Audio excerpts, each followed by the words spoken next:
வலியற்ற varicose vein சிகிச்சை எளிய 30 நிமிட செயல்முறை 7847045678.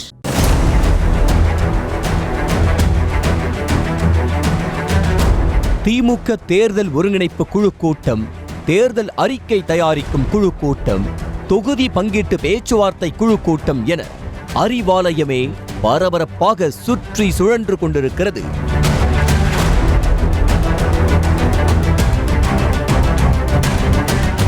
சென்னை அண்ணா அறிவாலயத்தில் 5வது நாளாக நாடாளுமன்ற தேர்தல் ஒருங்கிணைப்பு குழு ஆலோசனை கூட்டம் நடைபெற்றது.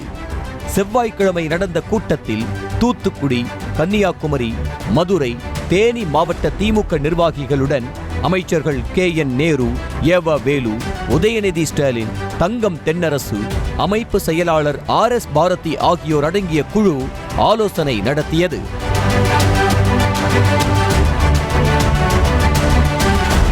ஆரம்பமே சுமூகம் என்பது போல முதலில் வந்த தூத்துக்குடி மாவட்ட நிர்வாகிகள் தங்கள் தொகுதிக்கான வேட்பாளராக ஒருமனதாக MP கனிமொழி கருணாநிதியை முன்மொழிந்தனர். தொடர்ந்து கடந்த முறை பெற்ற வாக்குகளை விட இந்த முறை அதிக வாக்குகள் வித்தியாசத்தில் கனிமொழியை வெற்றி பெற வைக்க வேண்டும் என நிர்வாகிகளுக்கு அறிவுறுத்திய ஒருங்கிணைப்பு குழு வெள்ள பாதிப்பில் வீடுகளை இழந்தவர்களை விரைவில் அடையாளம் கண்டு உரிய நிவாரணம் பெற்றுத்தர வேண்டும் எனவும் அறிவுறுத்தியதாக கூறப்படுகிறது. எவ்வளோ பெரிய பாதிப்பு இந்த போன மாதம் வந்த மழையில். ஆனால் தலைவர் எல்லா வீட்டுக்கும் 6000 ரூபா, பாதிக்கப்பட்ட அனைத்து மக்களுக்கும் ஒரு குடும்பத்துக்கும் 6000 ரூபா கொடுத்துருக்கிறாரு. தூத்துக்குடி 100க்கு 100 ஜெயிக்க போவது உறுதி. ஆனால் நீங்கள் எனக்கு ஒரு வாக்குறுதி கொடுக்கணும். தமிழ்நாட்டிலே அதிகமான வாக்கு வித்தியாசத்தில் தூத்துக்குடி ஜெயிச்சு காட்டணும். அடுத்ததாக கன்னியாகுமரி மாவட்ட நிர்வாகிகளுடன் ஆலோசனை கூட்டம் நடைபெற்றது.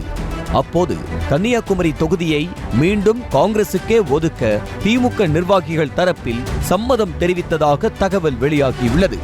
கடந்த நாடாளுமன்ற மற்றும் இடைத்தேர்தலில் குமரி தொகுதியில் காங்கிரஸ் வெற்றி பெற்ற அடிப்படையிலும் தேசிய கட்சிக்கான முக்கியத்துவம் என்ற அடிப்படையிலும் குமரி தொகுதியை காங்கிரசுக்கே ஒதுக்க எந்த ஆட்சேபனையும் இல்லை என திமுக நிர்வாகிகள் தெரிவித்ததாக கூறப்படுகிறது. இதன் மூலம் காங்கிரஸ் கொடுத்த லிஸ்டில் குமரி தொகுதிக்கு திமுக தரப்பில் கிரீன் சிக்னல் என்பதும் உறுதியாகியுள்ளது.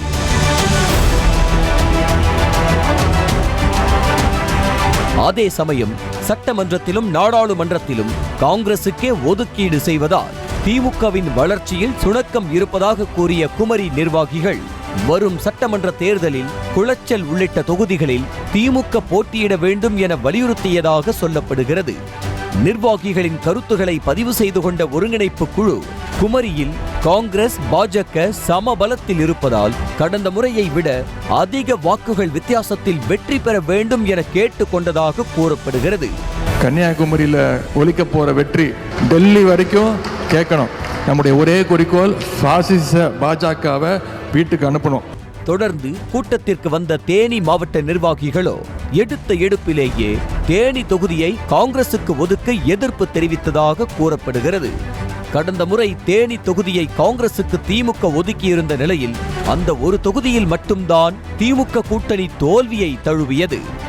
ஆகையால் இந்த முறை எக்காரணம் கொண்டும் தேனி தொகுதியை காங்கிரசுக்கு ஒதுக்கக்கூடாது என நிர்வாகிகள் ஸ்ட்ரிக்டாக ஒருங்கிணைப்பு குழுவிடம் கேட்டுக் கொண்டதாக சொல்லப்படுகிறது.